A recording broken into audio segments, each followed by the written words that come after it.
So hello, hi Nikki. Hello, how's it Nick, going? good. How are you surviving quarantine? Hanging in there, adjusting, hmm but making hmm it through. Well, good. Well, today we are going through some basics for floor time specialists on how to incorporate a program like Zoom into their floor time sessions, right? And so we have maybe you could share a little bit about the survey we launched and a bit of what we heard back, and then we can get into some specifics. Yeah, I mean the survey was kind of the training team's response to this entirely new platform, this entirely new type of therapy that none of us were trained on how to do, and yet this is the new normal for who knows how much longer. And so we are recognizing that this is so difficult, also because we feel it ourselves. You know how many hats I wear here, and every single hat has been affected by this. I Mm. hear from specialists as a mentor. I talk about it with my co-specialist as the coordinator in the training position, where it's coming from all angles that this is really difficult. So we just want to make sure that we are covering all of our bases and that everybody feels supported and like they have access to information, cover a couple of questions. So I can just show you how to kind of launch a Zoom meeting and a couple of the different like features that are helpful during Sure, session. yeah, let's jump into that. So for those, I guess, from a perspective of those who are unfamiliar with Zoom or just getting acclimated to it, what are some of the basics that they would need to invite a family to a Zoom floor time meeting? Well, I can screen share with you, which I'll teach you guys how to do in a minute. But in the meantime, I can show you. Here's my cute little desktop. Uh-oh, where's Ah, my very nice. mouse? That's so quarantine friendly. I love it. It like makes you feel Isn't like it? you're outside even when you're not. Pretend like I'm by the pool, even when I'm in a living room with no pool. All right. Okay, so if you just search Zoom, and you should make a quick little account if you don't have one already. It's super easy. There's a free version. The only thing about the free version is it's limited to 40 minutes. So if you're opting to use the free version, I would just touch base with the family ahead of time and say, hey, around the 40-minute mark, it's going to kick us off. But if we want to keep going, I can just create a new meeting and call you back for a second round. Once you're in the meeting, once you've started it, the way to invite somebody is if you wiggle your mouse around, this bar will pop up at the bottom of your screen. Right in the middle on the left is a little person with a plus sign that says invite. Go ahead and click on that, and then just use the Gmail option, because I think we all have Gmails at Greenhouse. And you can invite just by adding your client's email address, hitting send. They'll get a link on their end that they can just click and come into. But there are a ton of Zoom features that I don't think a lot of people know about that make this process significantly easier. So that is the basic way just to invite somebody to a meeting. But if you don't want to go through that every single time, then what you can do is once you have your account made on Zoom, you go into that account and you can schedule meetings ahead of time that are recurring. So now I can screen share and show you that.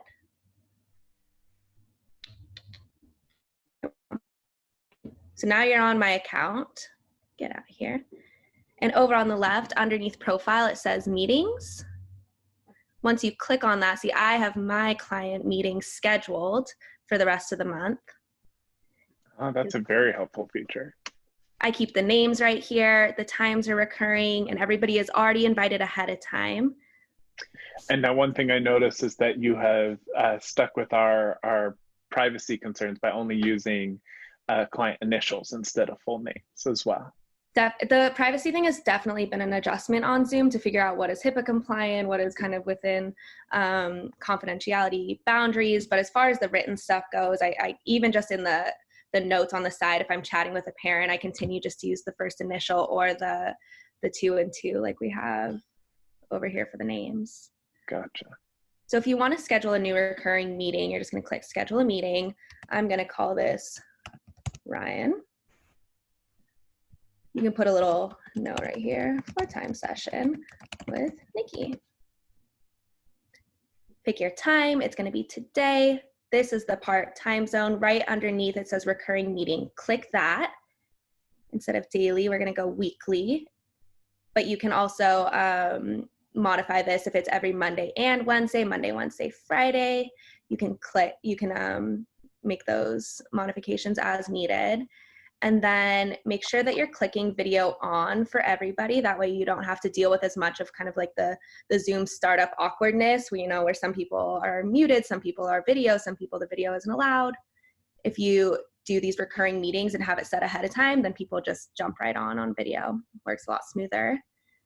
I like a waiting room so that nobody just pops up on me while I'm still filling up my water bottle, but you can decide whether or not you would like to have a waiting room or if you would like people just to come straight into the meeting as soon as they log in. And now if you do have a waiting room, what will it pop up with a notification for you when somebody logs in? Is that how that works?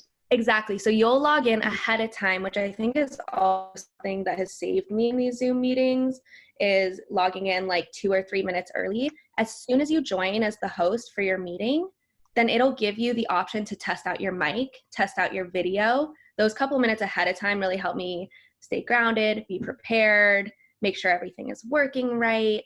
And then as soon as somebody comes into the waiting room, which all that means is they click the link you sent them, then you'll hear a little ding dong, and then you as the host have the option to allow them to enter the room, and now they can see through your camera also. So all I'm going to do is save that. And now. Then I see you can add it to your calendar as well, your Google Calendar or something like that, so that you can have that kind of synced for yourself as well. You can, yeah, and then you can add it, you can invite people who also have Gmails. So when you're adding it to your calendar, there's an option for me to put in, ryan@gmail.com, and now it'll show up on your calendar as well. So you don't have to, the client doesn't have to deal with that. You can add it to their calendar directly as long as they have a Gmail, which is a really cool function. Okay. When you are editing the meeting and setting up the recurring meeting, at the very bottom, one of the very last options in meeting options is record meeting automatically. Shout out to Charisse, who wants me to record every single meeting for our supervision videos because she loves to see the work that we're doing. And so this makes me think of her. If you hit record the meeting automatically on the local computer, then as soon as your client comes through the waiting room, your computer will automatically record everything happening on the Zoom meeting. And this is so beyond helpful for supervision presentations, which I think at first we all wondered, are we just gonna have to change the format of that because we can't video? But these video presentations work really well, actually, when you just record the entire session. It'll save it to your computer. Later on, you can go in, cut down the 10 minutes that you thought would be valuable to bring in, and now you have something for supervision meeting. Now, that's not the only way to record a meeting, right? The other way would be you could hover over that little menu that pops up when you're on the Zoom app, and there's an option there under More to record meeting as well. Exactly. So if you're in the middle of a meeting and you realize all of a sudden that you have a moment that's like, oh, I need to capture this for supervision, you don't have to have planned that beforehand. You can also do it on the spot if you need to. Just hit the record and it'll start going, and it'll save as, once you hit stop, it'll automatically save it to your computer. So you don't even have to do any like file converting or anything like that. So if you move your mouse around, and you'll see at the bottom, right in the middle is the share option. Mm-hmm. Right next to that is the little arrow, but we're going to just click the share option for now at the bottom of the Zoom page. When you click share, all of these options come up. So the first one is desktop. That'll help you do what I was doing earlier. If you click share desktop, then here I can even do it. Now you can just see what's on my screen. So if I wanted to go on to YouTube and show a kid a video, this is how I would do that, because now I can just go to YouTube on here, and whatever I'm clicking, he's seeing also. Another option, if I stop share right here, right next to desktop in the share menu is Whiteboard. And this is a really cool option for sessions. I think we've used this a ton with kids. So let me make this bigger. Now you can see my whiteboard. And there's a lot we can do with this with our kiddos, like when we're tallying scores, right? When we, let's see, clear drawings. You can add a text. So once upon a time, and now you guys can write a story together on here. And maybe your kid can tell you what to draw. There's a draw option right here. Circle. Oy. And that's my super creepy face, but now there's a story that can go with this, right? So you draw something fast and I wonder what this guy is thinking, and now we can create a story around this together. We can make comic books, we can play hangman, we can play tic-tac-toe. There's a ton of options right here. And then I think that kind of the last kind of function that's been fun in sessions is the backgrounds option. So this works especially well if you don't have, I mean, it can be really functional if you don't have a good background. The way to get a virtual background on here is you go back to that same icon at the bottom where it says stop video. Don't click that, but next to it, it's on the right, an arrow up. Click that arrow up, choose virtual background. It gives you a list. If you want to upload your own picture, you can do that. But if you're wanting to use one of the presets, then you can just click on that. Well, let's see if I can do this. No, that didn't work. Okay, I did like that, but I don't think that's what we were going for. Very nice. So those are some excellent features. I think those are going to be very helpful to a lot of our specialists when they're thinking about how do I make, looking at a screen for a couple hours really enjoyable for clients. Let's talk a little bit about Zoom etiquette, because there is this whole new culture building up around Zoom meetings, what's expected, how we can maintain kind of a professional atmosphere in a Zoom meeting. What are some of the things that our specialists would need to be aware of with regards to etiquette when they are hosting a Zoom meeting? Well, first off, I would say be kind to yourself. Have a little forgiveness, because everybody, our clients included, knows that this is a bizarre, novel time, and cats are going to come through our camera screens and flushes are going to go off in the background, and you don't need to feel the pressure of keeping this a perfect session. It is what it is. It's happening to all of us as we're doing online classes, online training courses, online sessions, things like that come up. That being said, it's always good to just run through your checklist at the beginning. Those extra couple minutes before you launch a session are really helpful. Does everybody else in my house know that I'm going into session so I can have a quiet space? Is my camera set up with a view that I'm comfortable with clients seeing? I don't mind if clients see my plants. So this is a good corner for me to be in where I feel comfortable with the view of my world that they see. Timeliness is something else that's really important for these, because I think it's easy now to jump on a couple minutes later, we're all just hanging out at home, sitting on our couches, doing other things. But especially when we're doing things like setting the meetings ahead of time for a specific time, our families are relying on what little consistency we can give them during this. And it's important to show up a little early to those meetings so that by the time families are trying to get in, you're set up and ready to go and ready to assist them through that. And then the last kind of thing is abiding by privacy concerns. And I know that has been a gray area, but rest assured, APA, HIPAA, all the major legal governing bodies have all said that we have permission to do Zoom this way, to use names over Zoom. Our families, in addition to that, Greenhouse has sent out, I'm sure you guys all know about this, but Greenhouse has sent out a waiver to all current families, all the new families we're bringing in with intakes. Everyone that is allowing us to do sessions this way have signed something saying that they understand that these sessions are virtual in homes where other people might be present. Mm-hmm. That being said, of course, we would want to just do what we can to continue to maintain a client's confidentiality as much as possible. So, having the floor time session in the same room as other people, who can overhear you and stuff like that, as much as you can minimize that, that's a really helpful thing. Yeah, and it's not just about what's legal, it's also about what's making them feel comfortable, and the older the kiddos get, or when we have parents present and they hear things going on in the background that can change the dynamic of a session if they're not feeling comfortable. So I know I've had days where, my partner is in a meeting, in a Zoom meeting himself, and so I go down to the car and I shut myself in and I do a session from my car. It's we do what we can to make sure that they know that we are protecting them and only focusing on them and minimizing distractions and privacy concerns.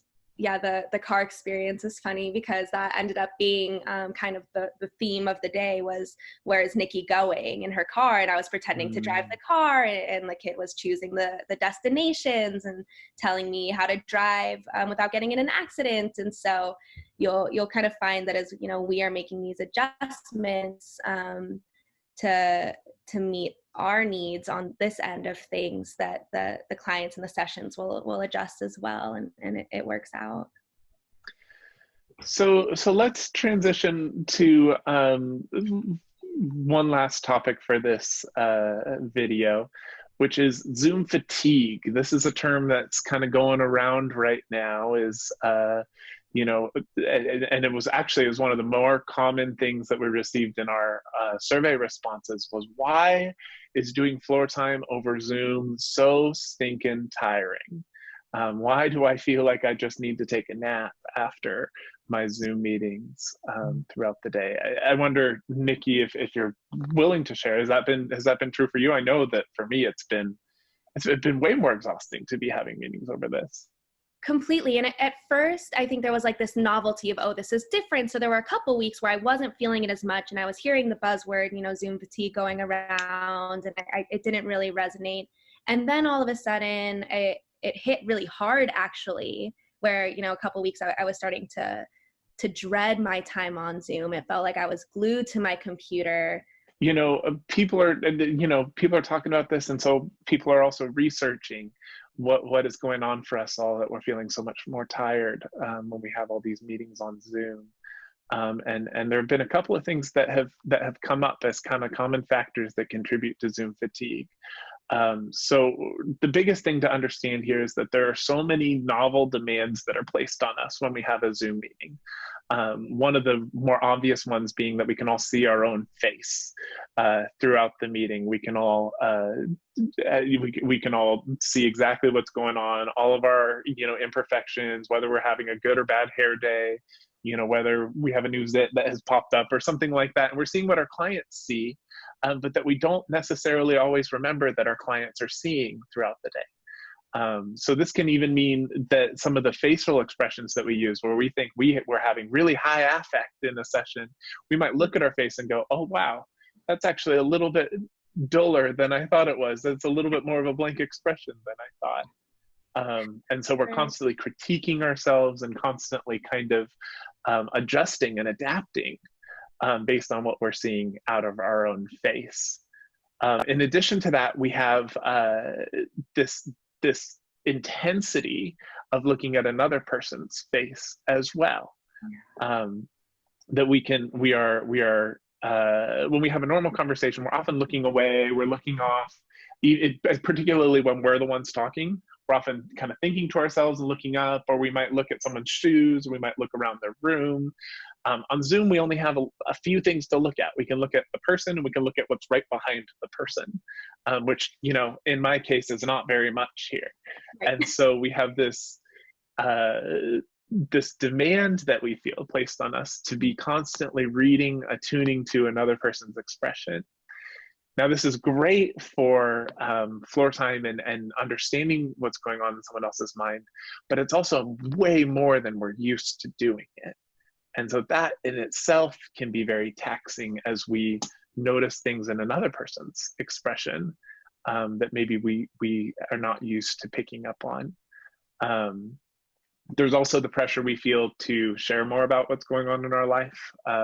You know, when we're having sessions from home, people are noticing more things about where we live, maybe having more questions about what our life looks like during quarantine, whether we're doing okay or not. That can be uncomfortable, or feel revealing or too vulnerable compared to what we're used to. We're used to being in someone else's home. We're not used to them being in our home, right? Yeah, so just all of that, all of those different things can contribute to this feeling of exhaustion. There's also the fact that some of the clients we work with are inattentive or unruly, and staying on a screen for a full floor time session takes a lot more effort. And so we might find ourselves constantly trying to make bids for attention or things like that that can also be taxing. Definitely. And I don't know about you, but I feel like this pressure to also be a Zoom expert, not just in prepping for this video, but in the sessions over the last couple of months, you know, as clients come in and somebody's mute isn't unmuting and the screen sharing isn't working, or somebody's link won't work. I mean, I feel like that happens every other week. The link that I send won't allow them to come into the waiting room, and that also raises its own anxieties. I'm the professional. I need to be holding this. I need to be able to fix all these technical issues. So you kind of have it coming at you from all sides here as a specialist, as a person now doing it over this technical platform that we are needing to learn about really quickly. It's a lot to hold, and so a lot to be responsible for. It is. And on top of that, we're also more sedentary because we have to stay in front of a screen, right? So those strategies we might use to kind of upregulate ourselves or help us to kind of get our second wind in a session, we don't have access to as many of those in terms of like running around or something like that as well. Hopefully there's some movement going on during floor time sessions, but you know, it's limited to what fits on a screen, right? So that's kind of tough too. Absolutely. Yeah. So how do we cope with that? What do we do when we're, you know, experiencing all this Zoom fatigue? How do we make sure that we're not burning out or things like that? We have a couple of ideas for our specialists that we hope will help. The first thing is the things you're doing around a session are really important, right? So taking a stretch between sessions, making sure, or like maybe possibly even rescheduling sessions so that there's a little bit of a gap between them. If you're used to doing sessions back to back to back, remember that you had a commute between those sessions. So feel free to give yourself a digital commute too.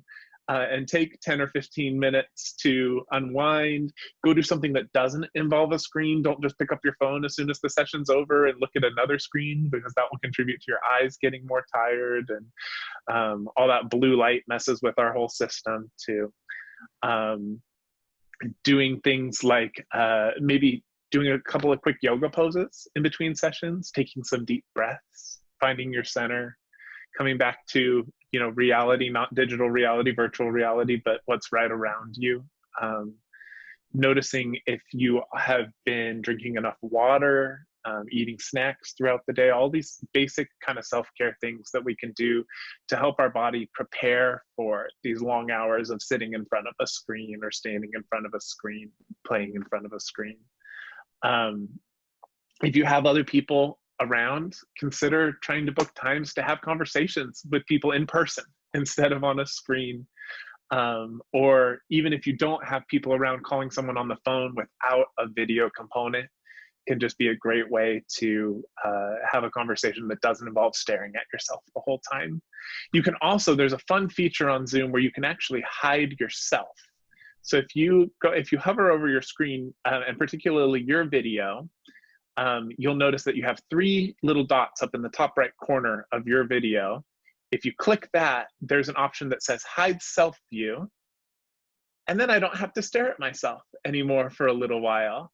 And so this is something you might consider using in sessions as well. If you're starting to feel overwhelmed by looking at yourself during all of a session, you can hide your self view for a part of the session that still allows other people to see you, but doesn't allow you to see you. And then if there's a point where you need to see yourself again, if you want to see where your client's seeing, if you hover over your screen again, there's a little eyeball up on the top of your window that says show self view. You can click that and get yourself back. So that's an option available as well to kind of cope with that Zoom fatigue if you find yourself feeling overwhelmed. You can also, if you're in a meeting, like a supervision meeting with a lot of people, you can make sure that you're using speaker view instead of gallery view. Again, that's an option right up here at the top of your window that will allow you to see only who's talking. In my case, it'll put me in a little preview at the top and show Nikki full screen because it's not going to show me my own face if I'm talking. It still wants me to see other people. Let's see. The other thing I think is to feel free to do things you would normally do in a conversation. So glancing away from the screen for a second, as long as you look back, most of the time your client is still going to see you as attentive. If you're staring off into the distance forever, your client might start to wonder what's going on off screen. But if you take a little moment to glance away and glance back, nobody's going to comment on that. And then to be just until now, it felt like there was this like unspoken rule that like I had to be right here because that's what I'm asking of them is to be attentive and to be engaged with me. So I need to be engaged the entire time, and that is exhausting. And it actually gives the relief just to take a minute to look around the room, remind myself where I'm at, give my eyeballs a break, have a thought, and then come back to it. Yeah, it really is. And then the last thing I would just say is to just be kind to yourselves, right? like we've been kind of reiterating, right? Yeah, it's these things. Some of these meetings are going to go very well. Some of these meetings are going to go poorer than any other meeting you've ever had, and that's just the reality of life right now. So trying to take things in stride, recognizing that you'll have another chance for things to go better. And doing all those normal things that kind of help you to process work throughout the day anyway. We are going to be sending around kind of a COVID related directory. We all know that on the staff website, there's a directory of who has what job, but our training team has put together one that is specifically for different questions you might have. I have questions about how Zoom works. Who do I ask? I have questions about billing. Who do I ask? I have questions about, tracking hours, or a parent who who changed their mind about doing virtual sessions and won't show up for session anymore. Who do I ask? So we have that whole list that's going to go out to everybody. And then in addition to that, Ryan, do you want to tell everybody about our remote sessions support doc that we have? Yes. So you should have already had shared with you a Google Doc that is ideas for remote sessions, how to address different challenges, different strategies to use at different capacities, stuff like that. If you, for some reason you missed it, or you were left off the email, as sometimes happens, please let your supervisor know, and they would be happy to reshare with you that doc as well, so that you can go in and see what other specialists are finding as support for doing Floortime sessions. And if you come up with something and you don't see it on that doc, please feel free to add it. We want this to be kind of a live, helpful document for people to be able to contribute ideas and to be supporting each other throughout the quarantine here. Remember that you do have support. You have your mentors, you have your supervisors, you have your co-specialists, you have other people in your supervision group. So don't hesitate to reach out to others too, to see what they're doing to manage in the midst of this. So this has been what we're calling part 1 of our digital training series on digital Floortime, virtual Floortime. We are going to put out a part 2 here that will be more specific to what the content of the session is. So how to address certain capacities during a virtual Floortime sessions, what strategies you might use, what games you might consider, stuff like that. And so stay tuned, look forward to that. And we'll look forward to addressing all that with you in our next video.